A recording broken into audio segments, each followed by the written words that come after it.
So last week I launched the first video in my mini series called How Long Will It Take Me to Monetize My Small YouTube Channel? And let's just say the video didn't quite take off like I'd have hoped it would, and I got a grand total of about 30 views. Anyway, we carry on regardless.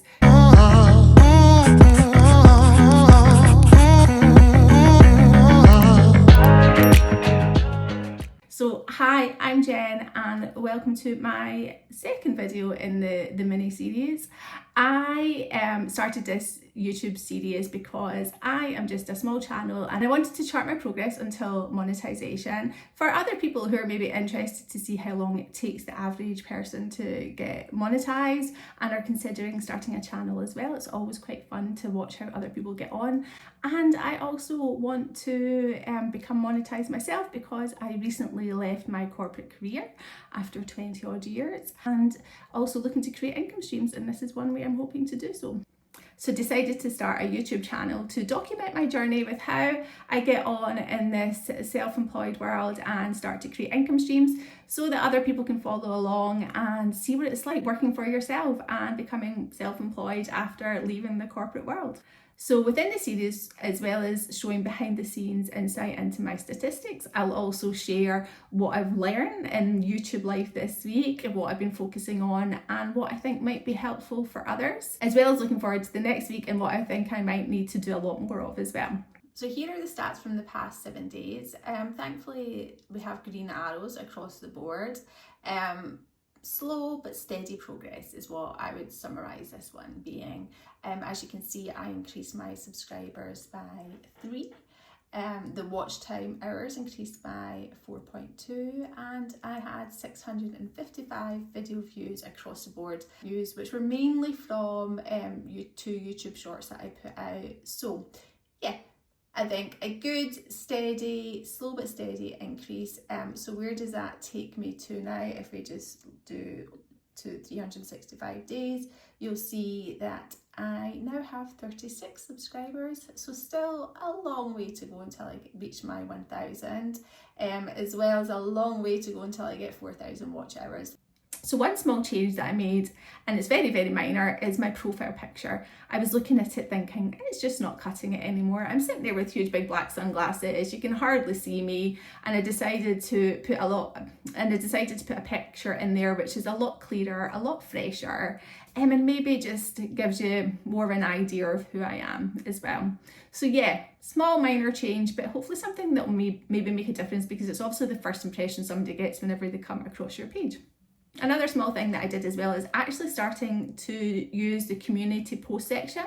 If you're not familiar with it, it's like YouTube's answer to Instagram. Maybe not quite on the scale as that, but just another really useful way for you to engage with your audience. I saw another YouTuber who's part of a community that I'm in talking about it, and I was like, oh, what are community posts? I think I've seen them, but never really quite got to grips with what it is. Basically what you can do within there, you can post pictures, you can post updates, as well as use their poll and quiz. So it's a way to engage with your audience, ask any questions, find out what they want to know more about, understand them as well. And I thought that's something that I'm going to start to do. So I did a few community posts last week and I was really surprised I got some interaction. So yeah, they're obviously there. I think they come up in you might start to be aware of them now as well. They come up within your feed whenever you're going through any content. So you'll get a mixture of videos as well as community posts.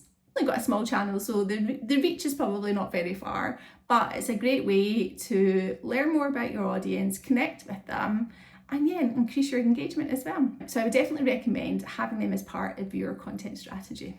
Another lesson I learned within the past week, and it's probably so obvious that I can't actually believe I never considered it before, is whenever you're going to create your thumbnail, you should really actually make sure you've taken some snapshots of yourself from your video and to use that within your thumbnail. When I was looking for a picture to add to my thumbnail, I was like, I don't have anything that I can use. So then I started to try and grab a screenshot from my video, and yeah, let's just say that none of them were very flattering as I'm mid talking and just not really able to use them.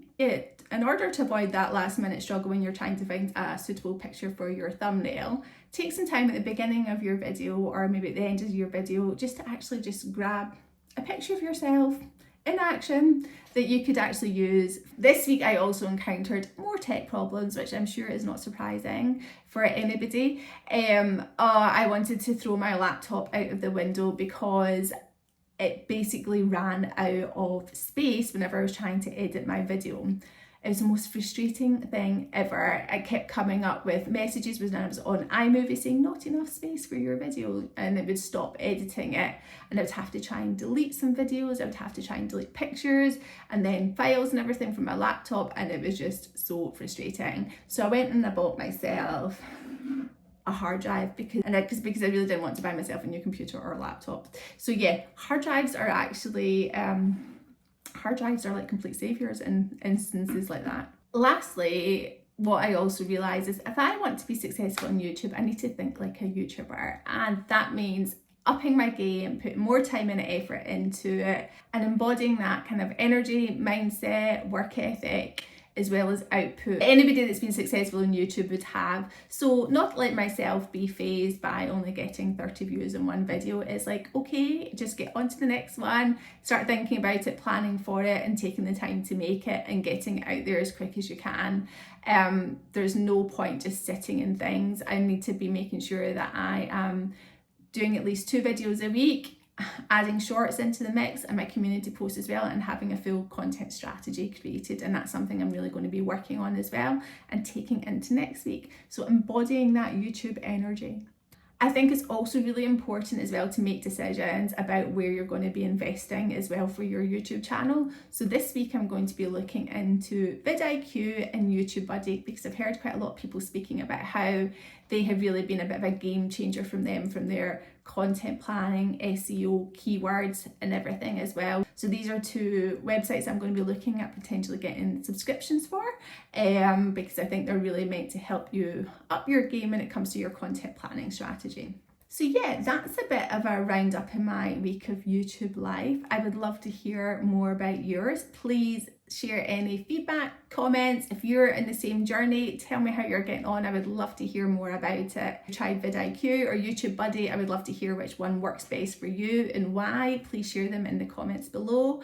And yeah, please subscribe to follow me along and see how I got on next week.